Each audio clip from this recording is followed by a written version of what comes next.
Size bugün öyle bir programdan bahsedeceğim ki bu program sizin hayatınızı kurtaracak. Biz genelde videolarımız için ekran kaydı kullandığımızda ve bunu herhangi bir düzenleme programına attığımızda orada bir sürü düzenleme yapmamız gerekiyor. İşte yakınlaşma, uzaklaşma düzenlemeleri, mouse tıkları, efektler vesaire, bunları eklememiz gerekiyor. Ama bu program sayesinde siz sadece ekran görüntünüzü alıyorsunuz. O sizin yerinize yakınlaşıp uzaklaşıyor. Tıklamaları, sesleri, efektleri, her şeyi kendi başına getiriyor. Şimdi bu harika programa bir göz atalım.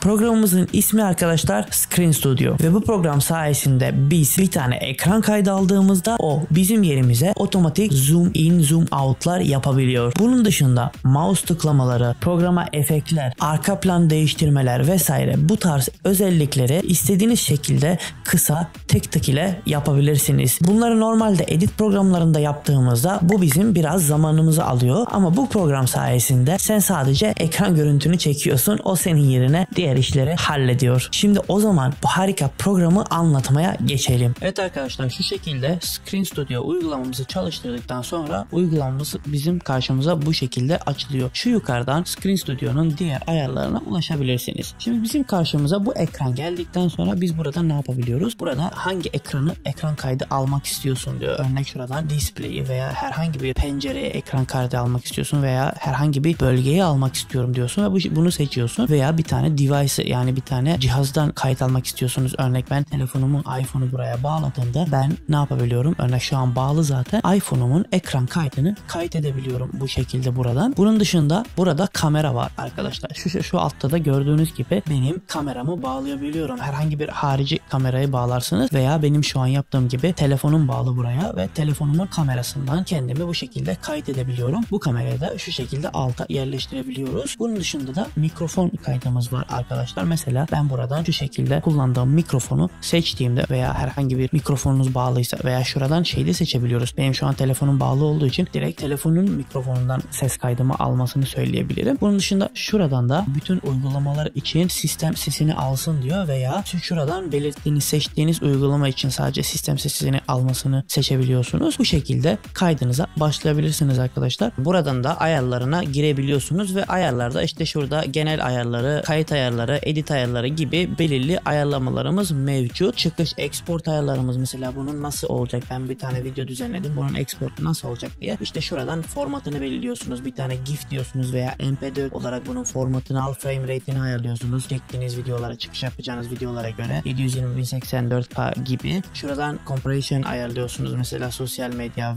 weblog veya studio gibi herhangi bir ekran kaydı için 4K çıktı almanıza gerek yok bence. 1080 piksel gayet yeterli arkadaşlar. Şimdi buradan mesela ayarlarından çıktık ve biz bu şekilde bir tane video kaydedelim ve o kaydettiğimiz videonun üzerinde işlemlerimizi yapalım. Neler yapabildiğini sizlere göstereyim arkadaşlar. Ben video kaydına geçeceğim şu an. Oradan sonra devam edelim. Ben ekran kaydımı durdurdum ve ekran kaydımı durdurduktan sonra benim karşıma bu şekilde bir tane pencere açıldı ve ben bu pencerede benim ekran kaydımı görebiliyorum ve buradan ne yapabiliyorum? Kayıt edebiliyorum, kopyalayabiliyorum, paylaşabiliyorum veya bunu direkt ne yapabilirim? Edit'e tıklayarak edit penceresine geçebilirim. Edit'e tıkladım ve edit penceresine gelmiş oldum arkadaşlar. Burada timeline'ımızda turuncu renkte olanımız bizim videomuz. Bu bölgelerde arkadaşlar bizim zoomlarımızı oluşturuyor. Yani biz bir tane video çektik ve bu program bizim için otomatik zoomlar uyguladı ve uyguladığı otomatik zoomları beraber göreceğiz şimdi. Öncelikle zoomlara geçmeden önce şu yukarıdan bir programımızı incelemeye geçelim arkadaşlar. Şurada auto var arkadaşlar. Buraya tıkladığınızda sizin video boyutlarınızı görebiliyorsunuz. Videoyu hangi boyutta oluşturmak istiyorsanız ona göre ayarlayabilirsiniz burada. Mesela ben 16'ya 9 YouTube'a uygun bir tane video istiyorum ve bu şekilde tıkladığımda benim için ona uygun bir çerçeve getiriyor. Mesela ben bunu vertikal olarak yapmak istiyorum. Örneğin bir Reels veya Short videosu paylaşacağım. 9'a 16 dedim ve ona uygun bir çerçevenin içerisine sığdırmış oldu. Şu şekilde benim çekmiş olduğum ekran kaydımı ortaya aldı. Benim altta kameramdan çekmiş olduğum görüntümü şu alta almış oldu ve işte video burada akıcı yapacak. Mesela zoomlu bölgelerimize geldiğimizde bakın videoda nasıl büyüdüğünü görebiliyorsunuz. Direkt short'a dayalı otomatik bir kurgu yapmış oluyor size. Bunu normalde edit programlarında uğraşmamız gerekiyor. Oraya zoom at, buraya zoom at, şunu şuraya ekle gibisinden. Şimdi şuradan da crop var. Özel bir bölgeyi seçip cropluyorsunuz. Şuradan da mask var. Mesela bir bölgeye sadece mask yapmak istiyorsunuz. Şuraya örnek bir tane blur ekleyebilirim ben. Şunu şuradan kaldıracağım şimdi. Şu yukarısını inceledikten sonra şimdi arayüzümüzü gezmeye başlamadan önce şurada da anlatacağım bir sürü yer var, bir sürü nokta var arkadaşlar. Ama öncelikle şu zoom in, zoom out bölümlerini sizlere göstermek istiyorum. Şuradan timeline'ıma geldim. Ben burada sadece normal bir ekran görüntüsü aldım. O benim için otomatik bir şekilde zoomlarımı vesaire gerçekleştirdi. Mesela zoomları falan otomatik bir şekilde atıyor. İşte o an aksiyon neredeyse oraya kendini zoomluyor ve onun dışında da şu alt tarafta benim küçük videom var ya, kameradan kayıt aldığım videom var ya, bunu da otomatik bir şekilde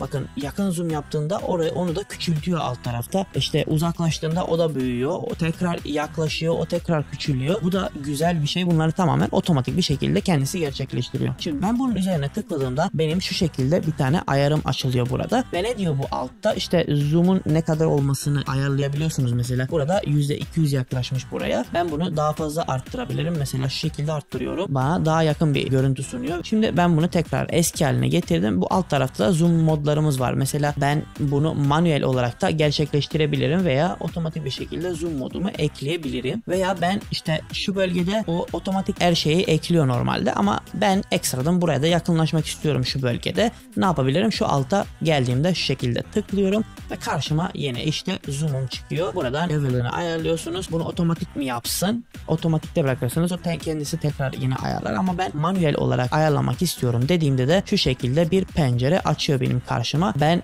merkeze aldığım için bu merkeze %200 olarak yaklaşacak. Mesela daha büyük olsun, 330'a gelsin. 330'da da merkeze şu şekilde bir yakınlaşma yapacak veya ben bunu şuraya yakınlaşsın istiyorum ve orada da ne yapıyor? Sitenin üzerine yakınlaşıyor Pixabe'ye doğru. Hangi yere yakınlaşmasını istiyorsanız oraya doğru ayarlarsınız bunu. Şunu tekrardan bir silelim. Bunu kullanmayacağız şu an. Evet, bu şekilde bunları ayarladıktan sonra örnek ben videonun üzerine tıkladığımda mikrofon var ve buradan mikrofon sesinizin derecesini ayarlıyorsunuz. Daha düşürüyorsunuz veya arttırıyorsunuz. Bunun dışında da altta hızımız var arkadaşlar. İşte bizim videomuzun hızı normal hızda akarken ben bunu daha fazla hızlandırmak istiyorsam 1.4'e, 1.6'ya vesaire 2x'e getirebilirim. Burada da mouse'umuzu gizleyebiliriz. İşte ekranda gördüğünüz şu an şu mouse'u görüyorsunuz. Bunu tıkladığımızda onu gizlemiş oluyor. Burada mouse hareketlerini vesaire diyor. Evet, bu videonun üzerine tıkladığımızda çıkan ekranı gördükten sonra şimdi şuradaki araçlarımıza geçelim. Buradaki ilk aracımız background ve screen. Bunun üzerine tıkladığımızda burada gördüğünüz gibi background'lar var. Bunun altında da bunun ayarları var. Ben buradan mesela video kaydımı alırken normalde benim ekranımın fotoğrafı şu şekildeydi arkadaşlar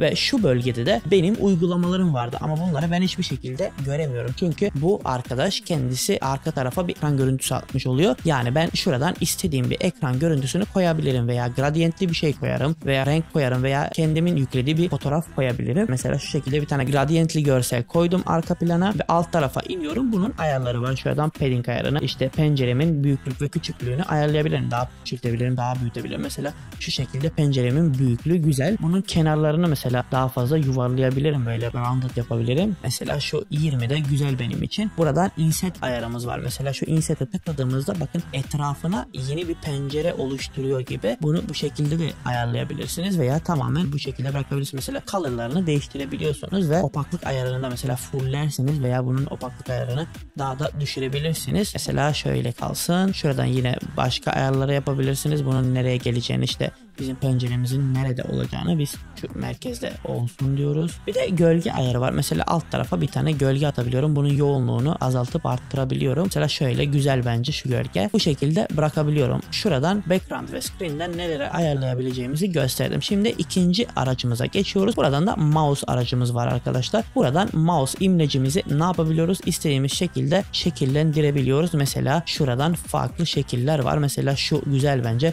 Bu şekilde buradan mesela şu şekilde yapabiliyorsunuz. Kalem ekleyebiliyorsunuz. Ben şu birincisinde bırakacağım ve mouse imlecim bu hale almış oldu. Ve mouse imlecimizde daha neler yapabiliriz? Büyüklüğünü ayarlayabiliriz. Mesela daha büyük veya daha küçük olarak ayarlayabilirsiniz. Şurada kalsın. Şuradan da şeyi ayarlayabiliyorsunuz arkadaşlar. Mesela burada mouse'unuzun imleci bu şekilde kalsın veya işte yaptığınız işlemlere göre değişsin mouse imleci. Mesela şunu şöyle gösterebilirim. Bakın şu an şurada mouse imlecim bu şekildeyken orada bir şey göstereceğim veya tıklayacağım ve orada imleç değişecek. Bakın bu şekilde imlecim değişmiş oldu. Ama bunu açarsam her zaman mouse imlecim o şekilde kalacak. Başka bir şekle girmeyecektir. Şuradan ne yapabiliyorsunuz? Mouse hareket etmediğinde gizlensin. İşte hareket halinde tekrar görünsün vesaire. Bunu açıp kapatabiliyorsunuz. Bu mesela mouse'umuz işte başlangıç konumu, işte video başladığında şu orta konumda ya. Bunu açtığınızda şu bitişte de tekrar aynı konuma dönecektir. Bunun dışında şuradan mouse imlecimizi tamamen gizleyebiliyoruz. Bunun altında da tıklama efektimiz var. Burada hiçbir şey seçili değil şu an ama mesela şuradan daire veya dalgalanma efektlerini atabilirsiniz. Mesela şunu şöyle göstereceğim. Şu bölgeye geldim ve şuradan daireyi seçtiğimde daire efekti çıktı orada. Şuradan da her tıkladığımızda bir tane ses gelsin. Şurada 2 tane sesimiz mevcut. Bunların da ses seviyelerini bu şekilde ayarlayabilirim ve 100'e getirdim mesela. Şu benim için güzel. Bunu seçtim. Şimdi ne yapacağım? Şurada tıklamalara geleceğim.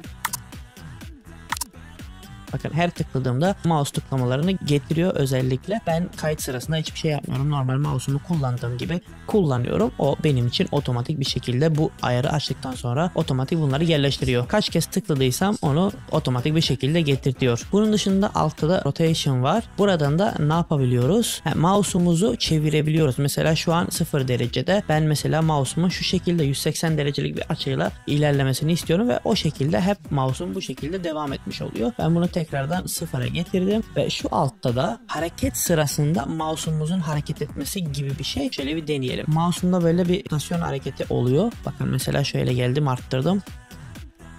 Bakın imleç hareket ettiğinde böyle bir aşağı yukarı doğru bir rotasyon hareketi yapıyor. Bunu da ekleyebilirsiniz. Bunun dışında da bir de gelişmiş ayarlarımız var alt tarafta. Şimdi mouse imleçimizi bu şekilde bitirdik. Buradan diğer aracımıza geçeceğim. Burada da kamera var arkadaşlar. Ben ne yapmıştım? Telefonumu kamera olarak bağladım ve şu şekilde alta kameram geldi benim. Bunu ne yapabiliyoruz? Mesela bunun boyutunu ayarlayabiliyoruz. Burada %50'ye çıkardım. Daha büyük bir şekilde ayarlanmış oldu. Şimdi tekrar eski haline çevireceğim. Şu şekilde 35'e getirdim şuraya. Kenarlarındaki roundları ayarlayabilirim. Şu yuvarlak şeklini ayarlayabilirim. Kenarlarına şöyle daha da yuvarlatabilirim veya bunu tamamen dikdörtgen bir hale getirmiş oldum. Alt tarafta da shape'imiz var. Mesela şu şekilde olsun diyorum. Mesela şunu şu şekilde değiştirelim. Bakın şuradan daha farklı oluyor. Mesela ben bunu şu şekilde daha güzel benim için böyle ayarladım. Şunun round'unu da bu şekilde ayarlıyorum. Büyüklüğünü de %50'ye getirdim. Evet, bu altta da kameramızın pozisyonu diyor. Hangi pozisyona eklemek istiyorsunuz? Mesela ben sol alt köşeye gönderdim veya yukarı köşeye gönderdim, ortaya gönderdim veya sağ alt köşeye gönderdim. Mesela ben buradan bu yöne bakıyorken ben bunu sol alt köşeye gönderdiğimde terste kalıyorum. Bunun da bir ayarı var. Şurada mirror'ı görebiliyorsunuz, ayna efektini. Bunu attığınızda ben tam tersine dönmüş oluyorum arkadaşlar. Bir de bu altta kameramızı ne yapabiliyoruz? Tamamen gizleyebiliyoruz. Bunun altında da kameramızın büyüklüğü diyor. Mesela şurada zoom esnasında ben bir yere zoomladığımda kameram ne kadar büyük olsun. Örnek ben buraya geldim. Bakın şurada normal videom akarken mesela şu tamamen büyük olmuş bu kamera benim. Ben bunu ne yaptım? Buradan size'ını büyütmüştüm bayağı. Şunun size'ını şuraya başta 35'te 35'e ayarladım. Böyle güzel. Alta geldim. Zoom esnasında kameramız ne kadar büyük olsun? Alttaki görüntümüz ne kadar büyük olsun? Veya küçük olsun. Bakın zoomladı beni ve buradaki kamera görüntüm şu şekilde küçüldü. Ama ben bunu mesela %70'den daha da aşağı indirirsem tamamen daha da küçük bir hale getirecek. Taraftaki şeyleri daha güzel görmemiz için bunu şu şekilde %70 olarak bırakacağım ben. Veya şuradan şu ayarı kapatırsanız hiçbir şekilde böyle bir hareket yapmayacaktır. Şimdi buradan arkadaşlar diğer aracımıza geçiyoruz. Burada altyazılar aracı var.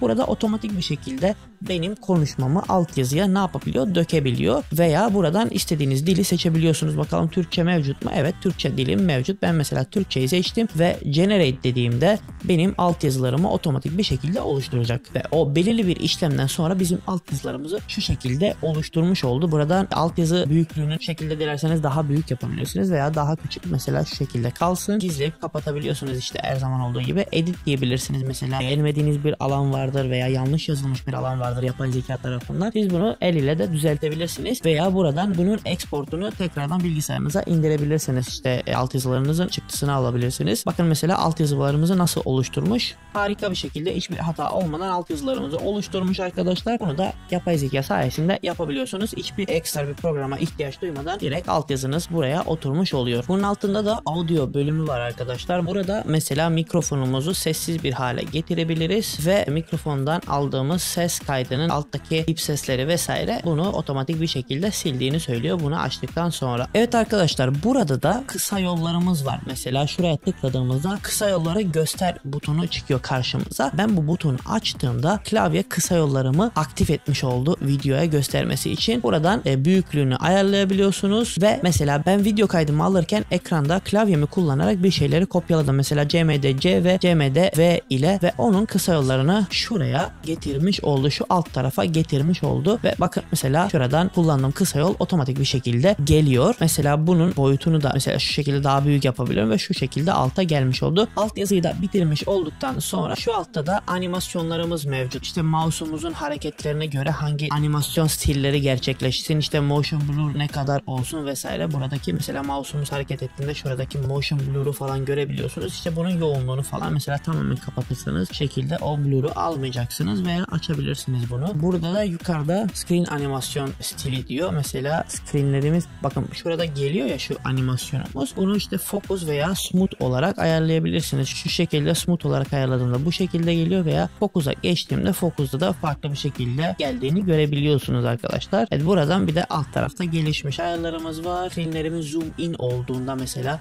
motion blur %100 olsun veya hiç olmasın. Screen moving de screen hareketinde motion blur'umuz olsun veya olmasın. Ve mouse hareketimizde, imleç hareketimizde bunlar olsun veya olmasın gibi ayarları açıp kapatabiliyorsunuz. Bu işlemlerden sonra mesela şu alt tarafta da kesme aracımız var burada. Mesela biz bu videomuzu düzenleyeceğiz. Şuradaki bir alanı istemiyorum. Videomun üzerine tıkladım. Kesme aracımı seçtim ve geldim. Şu bölgeden kesmek istiyorum. Burasını kestim ve şurasını ayırmış oldu. Şuradan araca tekrardan tıkladığımda aracım kaybolmuş olacak. Bunu silmek istiyorum. Şuradan remove olarak silebiliyorum. Veya işte bunun klavyedeki karşılığını gösteriyor. Veya direkt kesmek istediğinizde hiç seçmeden C'ye tıkladığınızda direkt bir şekilde kesim atıyor oraya zaten. Bunu dilerseniz bu şekilde, dilerseniz klavyedeki karşılığı ile silebilirsiniz. Ve şu yukarıdan da exportumuzu alabiliriz. Şuraya tıkladığımızda bizim export penceresi karşımıza çıkıyor. Buradan MP4 veya GIF şeklinde exportlarımızı alabiliriz. Başta bunu göstermiştim. Şuradan yine FPS ayarımızı ayarlayabiliriz. Resolution, çözünürlük ayarlarımız 720, 1080 veya 4K olarak görünüyor burada. İşte nereye yükleyeceğimizi bunları tekrar anlatmama gerek yok. Göstermiştim zaten. Şuradan yine export file diyerek bunu bilgisayarınıza çıktısını almış oluyorsunuz. Şu alt tarafta da mesela şuradan videomun uzunluğunu söylüyor. 52 saniyelik bir tane video diyor ve çıktısı da 35 MB olacak diyor bizim için. 1080 piksel ve sosyal medyada. Eğer stüdyoyu seçerseniz burada çıktısı biraz daha yüksek olacak. 2 katına çıktı şu an çıktısı. 4K'yı seçtim. 4K'da da 290 MB oldu. Stüdyo kaydı alırsanız bu